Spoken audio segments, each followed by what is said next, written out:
The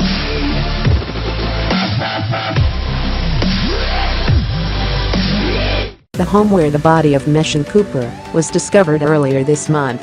41 Action News by Kyle Swenson, July 26 at 5:35 a.m. Email the author. The tiny house on a tree-shaded street in Shawnee, Kansas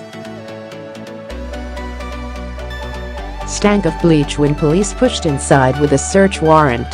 For the previous week, investigators had been combing the Kansas City area for a missing 43-year-old woman named MeShon Cooper. Her cell phone signal was traced to the location, and on July 14, police knocked. The resident was Ronald Lee Kidwell, a bald-headed 47-year-old nicknamed One Eye due to a disfigurement from a childhood pit bull attack, the Kansas City Star reported. At first, he claimed he knew nothing about Cooper's disappearance. But soon Kidwell admitted to investigators he wasn't telling them the whole truth, according to an arrest affidavit filed recently and quoted by Fox 4. Kidwell had something to say. He prefaced his confession by telling police what he was about to reveal would probably land him in prison for the rest of his life. "When I get mad, I make The Exorcist look like a bee," he said, according to the affidavit. Ronald Lee Kidwell, Johnson County Sheriff's Office. Kidwell pointed police to the garage. There, wrapped in garbage bags and stuffed in a trash can, was Cooper's body. Kidwell was arrested and charged with second-degree murder for killing Cooper. In his interview with police, he said the incident started when his anger flared during an argument. People who knew the suspect, however, offered another motive: race.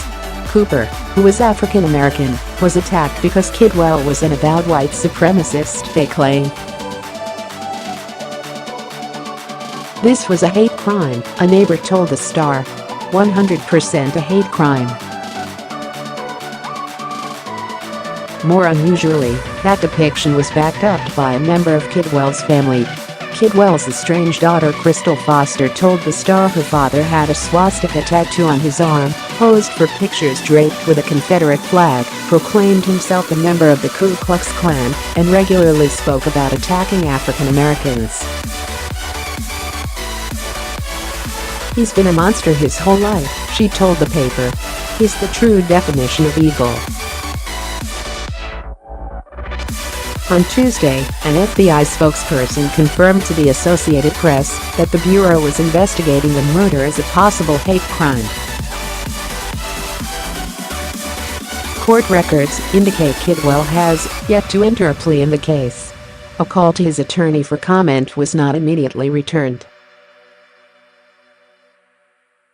Cooper's own family members are still grieving for a woman who was a very loving, caring, sweet individual that would give anything to anybody, her niece Darnisha Harris told Fox 4. "She touched a lot of souls." The mother of a 25-year-old son, Cooper had struggled with her health over the years. She was diagnosed with lupus, prompting a kidney transplant. To socialize with other people, she took a part-time job at a Subway franchise. She was last seen leaving work on July 6. When Cooper failed to call her show for a family event, they knew something was wrong, according to Fox 4. She needed to take daily medication and wouldn't just vanish on her own.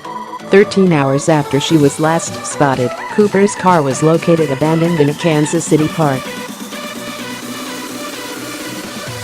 The engine was still running. On July 14, police followed her cell phone signal to Kidwell's address. The extent of Kidwell and Cooper's relationship is unclear. In his interviews with police, Kidwell claimed the two got in a fight at his house after Cooper threatened to tell everyone Kidwell was HIV positive, according to the affidavit quoted by the AP. After saying that, she pulled a knife from her purse and hit Kidwell on the hand, Kidwell told police.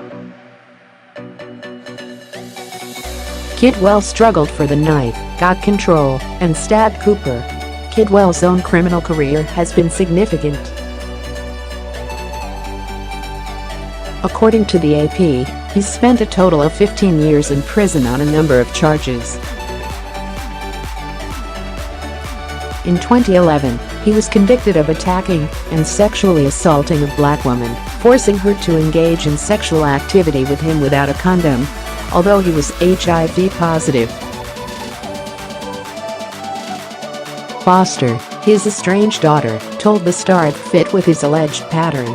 "He pretends to be black people's friends, and then he harms them," Foster said.